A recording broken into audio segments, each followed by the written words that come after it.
Hi friends, ఆనపకాయ దప్పడానికి కావలసిన పదార్థాలు. ముందుగా ఆనపకాయ తీసుకొని ఒక ఆనపకాయ తీసుకున్నాను. సగం పీస్ తీసుకుని చక్కగా చెక్క తీసి చిన్న చిన్న ముక్కలుగా కట్ చేసి పెట్టుకొని ఈ ముక్కల్ని కుక్కర్ తీసుకొని కుక్కర్లో వేసుకోవాలి. అందులోనే ఉల్లిపాయలు ముక్కలుగా కట్ చేసుకుని, పచ్చిమిర్చి, ఒక టమాటా పండు చిన్నది వేసి అన్నీ కలిపి కుక్కర్లో వేసేయాలి. అందులో వేసి ఒక గ్లాసు వాటర్ వేసుకోవాలి. ఒక గ్లాసు వాటర్ వేసి ఇందులోనే పసుపు తగినంత, ఉప్పు తగినంత వేసి కుక్కర్ మూత పెట్టుకోవాలి.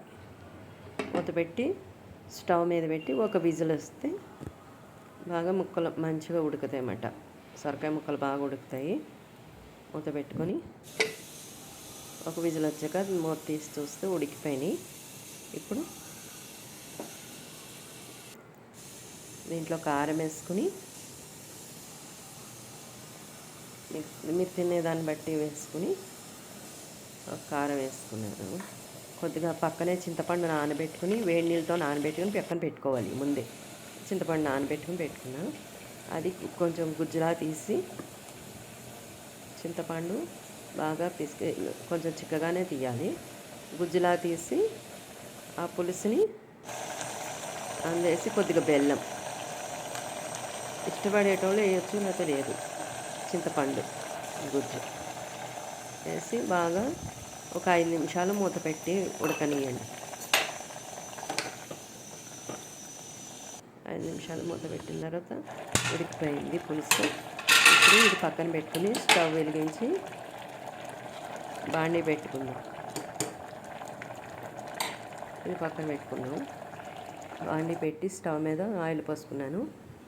ఆయిల్ కాగే లోపల తాలింపు దినుసులు వేసుకుందాం. ముందుగా వెల్లుల్లిపాయలు వేసుకోండి.